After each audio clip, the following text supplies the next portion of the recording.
Hello दोस्तों, कैसे हो? आपका स्वागत है त्रिपान स्टडी सेंटर में। आज जो हम करने जा रहे हैं BA second year semester third Punjab university.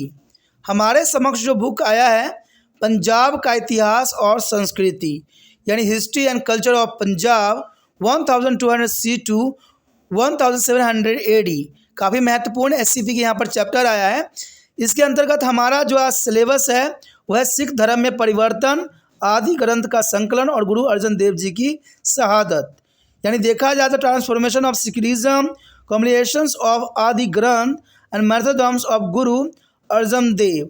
ये टॉपिक काफ़ी महत्वपूर्ण रहेगा और इसमें हम हर एक बात पर प्रकाश डालेंगे और सभी पहलुओं पर एनालाइज करेंगे, जो कि काफ़ी महत्वपूर्ण आप लोगों के लिए रहेगा।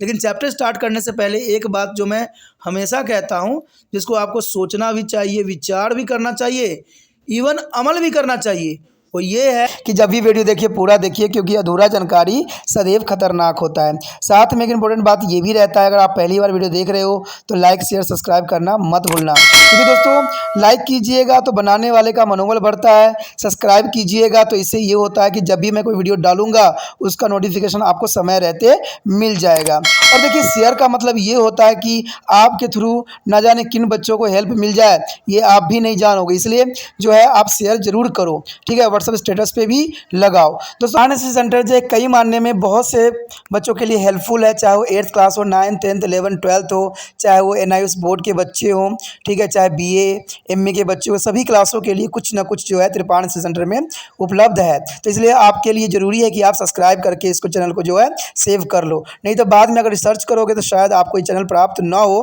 तो इसलिए सोचना नहीं, विचार नहीं करना है, सब्सक्राइब करके जो है अपने पास सेव करना है। दोस्तों ये तो बात था आपके लिए, लेकिन आप देखते हैं हमारा आज टॉपिक क्या है। आगे जो हमारे समक्ष आया है काफ़ी महत्वपूर्ण टॉपिक आया है कि उन परिस्थितियों का हमने एनालाइज करना है जो गुरु अर्जन देव जी की शहीदी के लिए उत्तरदायी थे। ये काफ़ी महत्वपूर्ण रहेगा यहाँ पर कि गुरु अर्जन देव जी की शहादत के क्या कारण थे।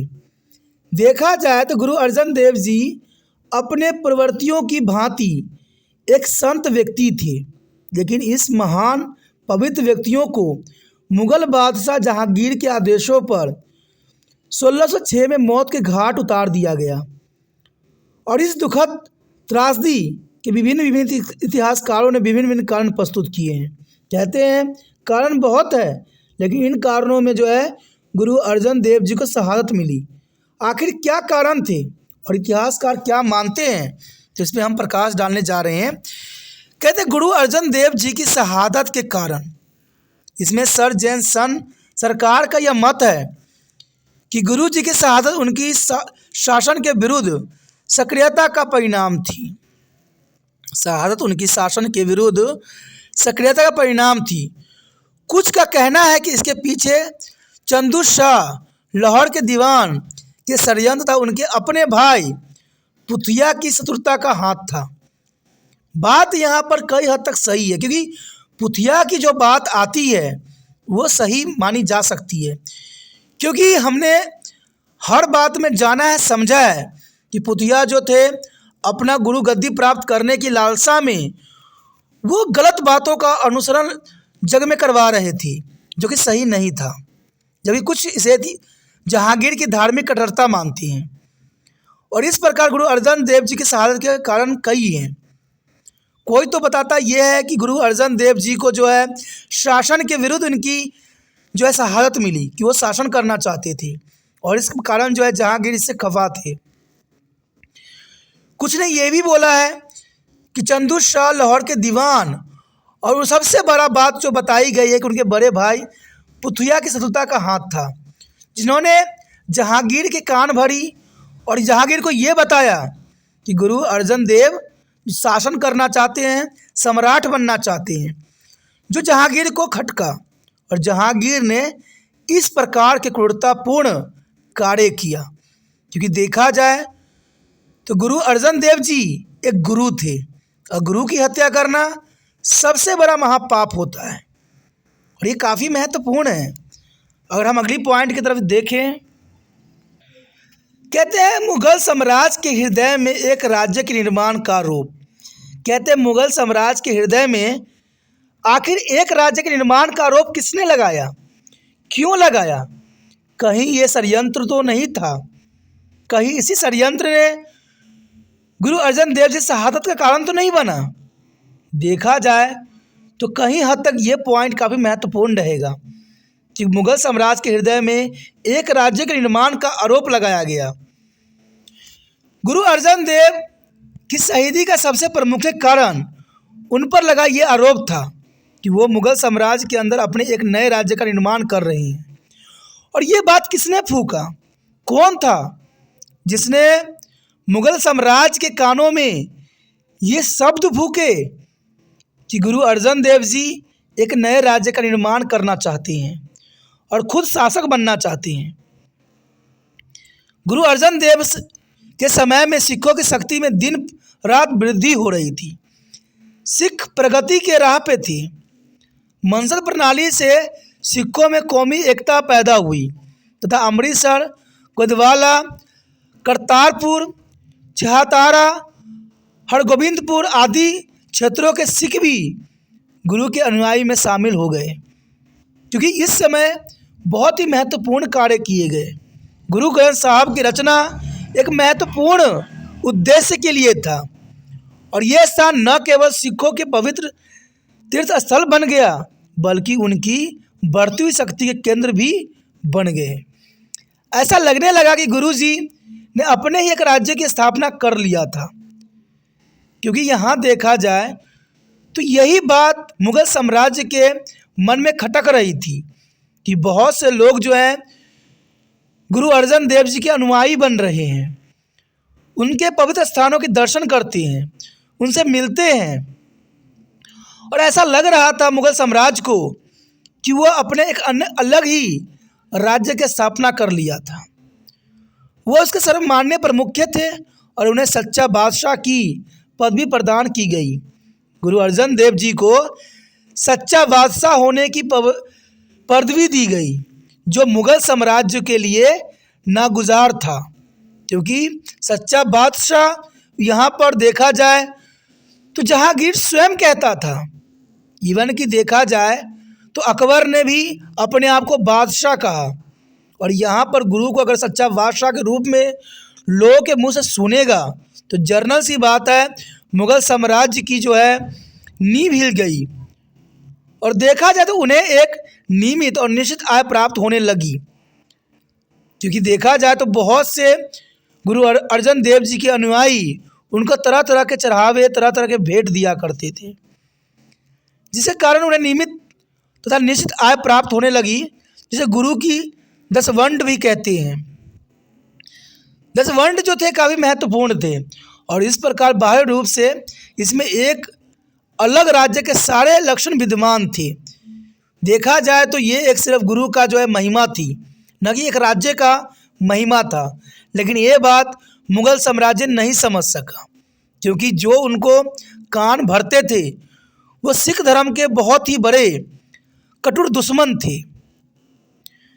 मुगल बादशाह जहांगीर ने इससे पहले कि मुगल साम्राज्य के लिए एक सरदर्द बन जाए, इसे समाप्त करने की सोची और जहांगीर ने गुरुजी तथा उनकी बढ़ती हुई शक्ति को रोकना चाहता था, क्योंकि जर्नल सी बात है यहाँ पर गुरुजी के सच्चा बादशाह, और ये बादशाह सिर्फ गुरु के रूप में यहाँ पर व्याख्या मिली थी, ना कि एक साम्राज्य के रूप में, और ये बात जहांगीर नहीं समझ सका। आगे हमारे समक्ष पॉइंट आया है, काफ़ी महत्वपूर्ण है, चलिए देखते हैं। जहांगीर की धार्मिक कट्टरता। देखा जाए तो यहाँ पर हमने बाबर या कहते हैं अकबर के समय गुरुओं के प्रति बहुत ही आदर और सम्मान पूर्वक स्थान था, और इवन अकबर ने कई बार गुरुओं को बुला के उनका आदर सम्मान किया। लेकिन आगे चल के जहांगीर एक धार्मिक कट्टरता के रूप में उभर के सामने आया और गुरु अर्जन देव जहांगीर के कट्टर धर्मांतर का मूल रूप से शिकार हुए। धर्मांतर के मूल रूप से जो है गुरु अर्जन देव जी शिकार हुए और गुरु जी के अपने धर्म को फैलाने में अपूर्व सफलता तथा उनकी बढ़ती लोकप्रियता ने जहांगीर को परेशान कर दिया। उसको लगा कि शायद यहाँ से मुस्लिम कौम जो है ख़त्म हो जाएगी, क्योंकि सिख धर्म जो है फैलता ही चला जा रहा था।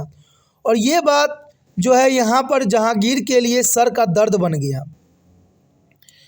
वह यह सहन नहीं कर पाया तो उसने उनकी गतिविधियां का अंत करने का निश्चय किया और उनकी मौत को घाट उतरवा दिया। इसके पश्चात इस बात में कोई संदेह नहीं रह जाता है कि जहांगीर की धार्मिक सहिष्णुता की बहुत हद तक गुरु अर्जन देव की शहीदी के लिए उत्तरदायी था। कहते हैं यहाँ पर जहांगीर की धार्मिक कट्टरता और अपने धर्म के प्रति प्रेम ने गुरु अर्जन देव जी को शहादत दे दी, शहीद कर दिया। और ये सब जहांगीर की कट्टरपंथी ही थी। यदि देखा जाए धार्मिक कट्टरता का अर्थ यही होता है कि अपने धर्म के प्रति बहुत ही क्रूर होना कि जो है सो हमारा धर्म है, लेकिन ऐसा नहीं होना चाहिए। धर्म सभी का है और सभी धर्म महत्वपूर्ण है। जिसके धर्म में जो लिखी गई बात है वो भी सत्य पे आधारित है। कहते धर्म हमें सिर्फ अच्छे राहों पे ले जाना सिखाता है, गलत रास्ता हमें नहीं दिखाता है। लेकिन यहाँ पर जहांगीर की धार्मिक कट्टरता ने कहते हैं गुरु अर्जन देव जी को जो है शहीदी के लिए उत्तरदायी बना। और ये काफ़ी देखा जाए तो सिख इतिहास में एक महत्वपूर्ण घटना बन गई।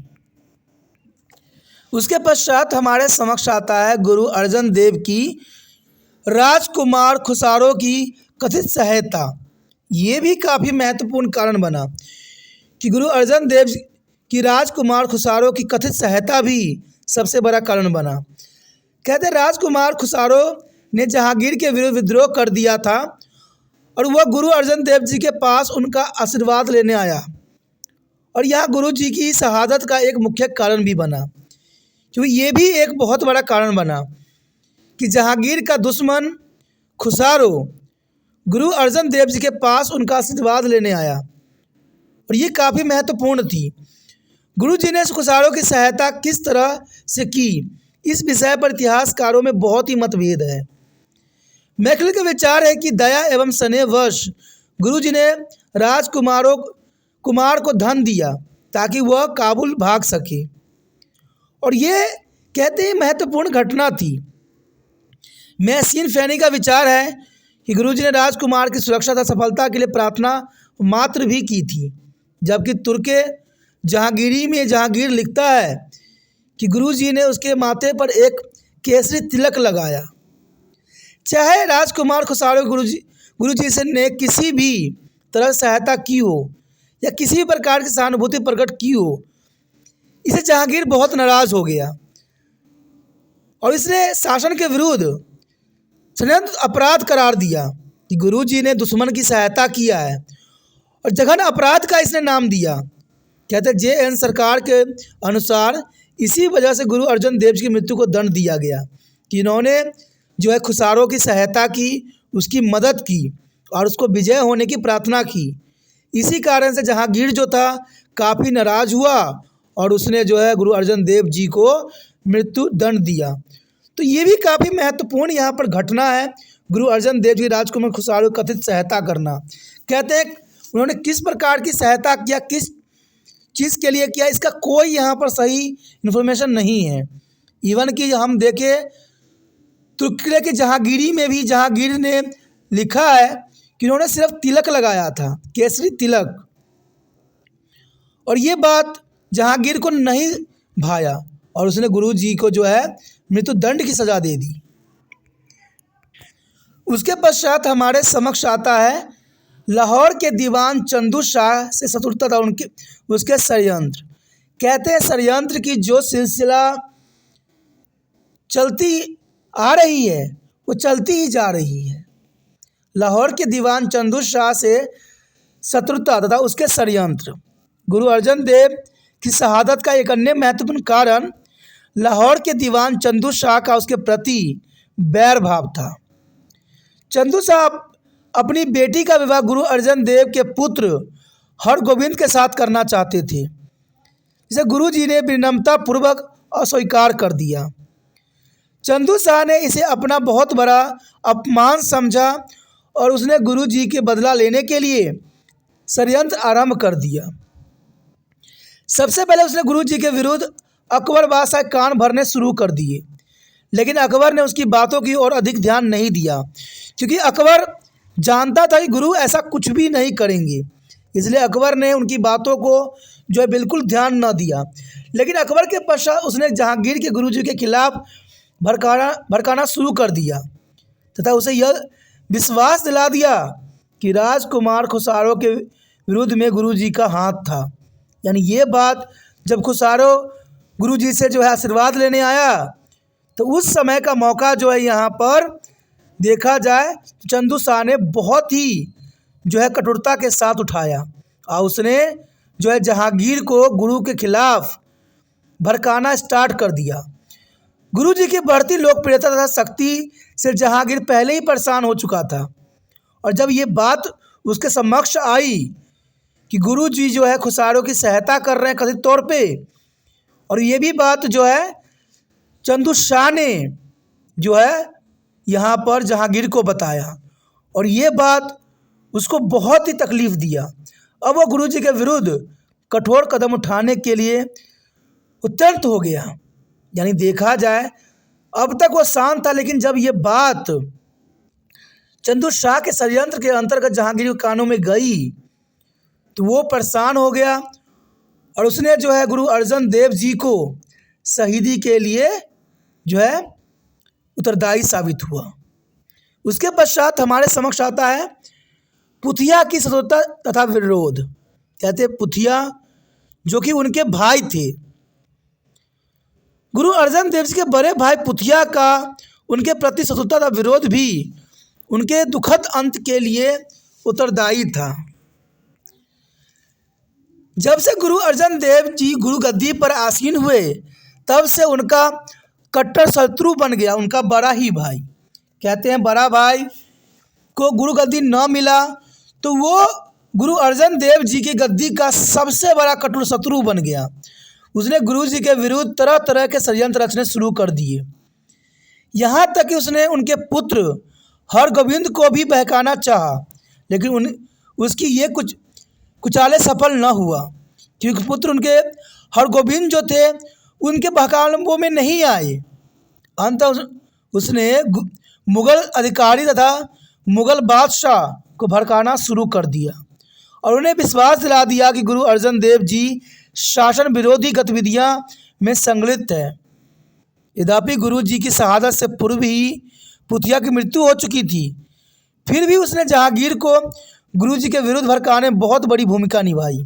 कहते हैं कि अपनी मृत्यु से पूर्व ही उसने जहांगीर को इतनी बातें जो है गुरु के खिलाफ बता दी कि वो मरने के पश्चात भी वो कार्य कर गया जिस कार्य के लिए वो जहांगीर के पास गया था। अंत उसे भी यह शताद्री के उत्तरदायित्व होने से अलग नहीं किया जा सकता। यानी देखा जाए तो यहाँ पे पुथिया को भी षड्यंत्र निभाने के उत्तराधिकारी माना जा सकता है कि षड्यंत्र में त्रासदी में यहाँ पर पुथिया का भी महत्वपूर्ण स्थान था। बेशकली गुरु जी के शहादत से पूर्व ही पुथिया की मृत्यु हो गई, लेकिन जीवित रहते हुए उसने जहांगीर बादशाह को जो है बहुत तरह की बातें गुरु के खिलाफ भड़काई। ये काफ़ी महत्वपूर्ण बात थी। आगे जो हमारे समक्ष आया है वो भी काफ़ी महत्वपूर्ण है। चलिए देखें, आदि ग्रंथ का संकलन ये भी महत्वपूर्ण कारण थी, क्योंकि जिस समय कहते हैं जहाँ पर जहांगीर की जो है मन चंचल हो चुका था, उस जगह आदि ग्रंथ का संकलन भी उसको और भी परेशान कर दिया। सिखों की पवित्र पुस्तक आदि ग्रंथ का संकलन भी जहांगीर के क्रोध का कारण बना, जो गुरु अर्जन देव जी की शहीदी के लिए उत्तरदायी था। गुरु जी के शत्रुओं ने जहांगीर को सूचना दी कि आदि ग्रंथ में अनेक ऐसे शब्द हैं जो इस्लाम धर्म के उपदेशों के विरुद्ध है, और ये उसको नागुजार समझा। परिणाम स्वरूप बादशाह ने गुरु जी के बुलाया और उनसे इस्लाम के विरुद्ध भजनों को आदि ग्रंथ से हटाने के लिए कहा। तब गुरु जी ने उसे विश्वास दिला दिया कि इसमें किसी भी धर्म के विरुद्ध कुछ भी नहीं कहा गया है। इस पर जहांगीर ने इसमें पैगंबर मोहम्मद की प्रशंसा में कुछ भजन जोड़ने को कहा। यानी देखा जाए तो इस पर जहांगीर ने इसमें पैगंबर मोहम्मद की प्रशंसा में कुछ शब्द जोड़ने के लिए कहा गया। लेकिन गुरुजी ने ऐसा करने से साफ इनकार कर दिया, क्योंकि ये गुरुओं की वाणी थी, शब्द थी। जहांगीर अपने पर काबू न रख सका और उसने गुरुजी के सलाखों के पीछे भेज दिया। साथ ही उसने उन्हें यातना देकर मौत के घाट उतारने का भी आदेश दिया। फिर किसी प्रकार मुस्लिम संत मियाँ मीर ने बादशाह को समझाया कि गुरु जैसे लोगों की कोई नुकसान नहीं पहुंचाना चाहिए। तब जहांगीर ने मृत्युदंड को 2 लाख रुपये जुर्माने में बदल दिया, क्योंकि यहाँ जो संत मियाँ मीर के कहने पर बादशाह ने जो है उनको इस नुकसान न पहुंचाकर उनको जो है मृत्युदंड के स्थान पर 2 लाख रुपये जुर्माना में बदल दिया। कहते हैं कि गुरुजी ने जुर्माना देने से इनकार कर दिया। गुरुजी ने जुर्माना देने से इनकार कर दिया और इस कारण गुरुजी का मृत्युदंड 2 लाख रुपये जुर्माना में बदला। लेकिन गुरुजी ने इस जुर्माना भरने से इनकार कर दिया। उनको बड़ी यातना देकर फिर उनको मार डाला गया। कहते हैं ये काफ़ी महत्वपूर्ण घटना थी और गुरुजी की शहादत ने कहते पूरी ही शब्द को ही बदल दिया। देखिए हम आगे तो कहते हैं गुरु अर्जन देव जी की शहादत, क्योंकि गुरु अर्जन देव ने जुर्माना भरने से इनकार कर दिया। तब जहांगीर के आदेश अनुसार उन्हें तरह तरह की यातनाएं दी गई और वो मृत्यु को प्राप्त हुए। सिख परंपराओं के अनुसार उनके साथ बड़ी ही अमानवीय व्यवहार किया गया। उन्हें गर्म तपते लोहे पर बैठाया गया, उन पर जलती रेत डाली गई और उन्हें उबलते पानी से स्नान कराया गया। कहते गुरुजी ने पूर्ण रूप से स्वयं को ईश्वर की इच्छा को समर्पित कर दिया कि ईश्वर जो करते हैं वो उन्हीं में भलाई है।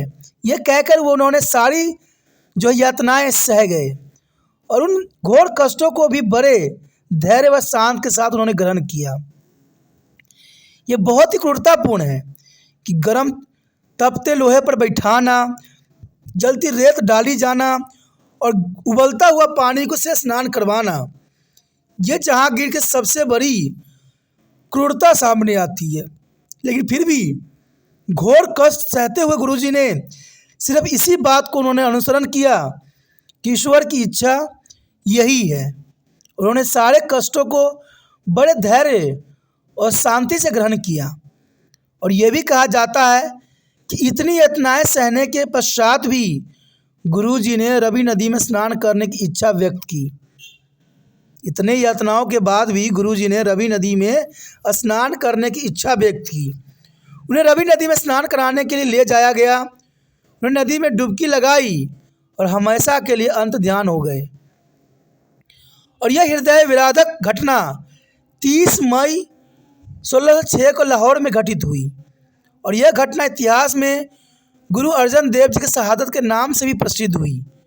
देखा जाए तो यहाँ पर जो यातनाएं जहांगीर ने दिया, कहते हैं उन यातनाओं को उन्होंने सदैव के लिए मिटा दिया और रवि नदी में स्नान करने में वो स्वयं को भी जो है अंतर ध्यान कर लिए।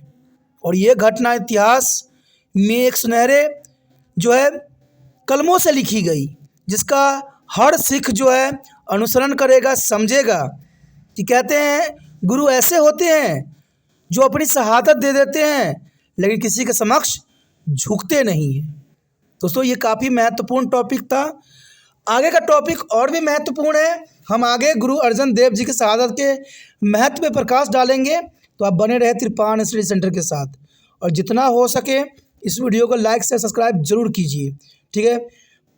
कहते हैं अगर देखिए जितना हो सके इस वीडियो को जो है शेयर करने की भावना आपके मन में से जाना नहीं चाहिए, क्योंकि शेयर ही केयर है और दूसरे बच्चों को हमें केयर करना है, तभी दूसरे बच्चे भी अच्छे अंक प्राप्त कर सकते हैं और ये ज़रूरी है। और एक बात और भी ज़रूरी है कि कभी भी वीडियो देखिए तो स्किप करके ना देखिए। वीडियो को कभी भी देखिए शांत मन से देखिए, कांत में देखिए, बार बार समझने की कोशिश कीजिए, लेकिन इसको बार बार स्किप ना कीजिए, आगे मत बढ़िए। आगे अगर बढ़ते चले जाइएगा तो कुछ बातें पीछे रह जाएगा जो अधूरा रहेगा। इसलिए वीडियो को देखिए तो पूरा देखिए, कि पूरा देखने से ही आपको सच्चा ज्ञान प्राप्त होगा। अधूरा ज्ञान सदैव खतरनाक होती है, और ये त्रिपाण स्टडी सेंटर हमेशा कहता है, क्योंकि ये एक पढ़ने वाली वस्तु है, समझने वाली चीज़ें हैं, ये कोई फिल्म नहीं है। अगर आप फिल्मों की तरह इसको बार बार स्किप करके देखोगे तो बहुत सी बातें अधूरी रहेगी, और अधूरा जीवन सबसे बड़ा खतरनाक होता है। और त्रिपाण स्टडी सेंटर ये भी कहता है कि अगर आप स्किप करके देखना है, समझना है, तो इस समझ में आपको नहीं आएगा, और इससे अच्छा है कि आप वीडियो देखिए ही मत। अगर स्किप करके देखना है तो कोई फ़ायदा ही नहीं देखने का।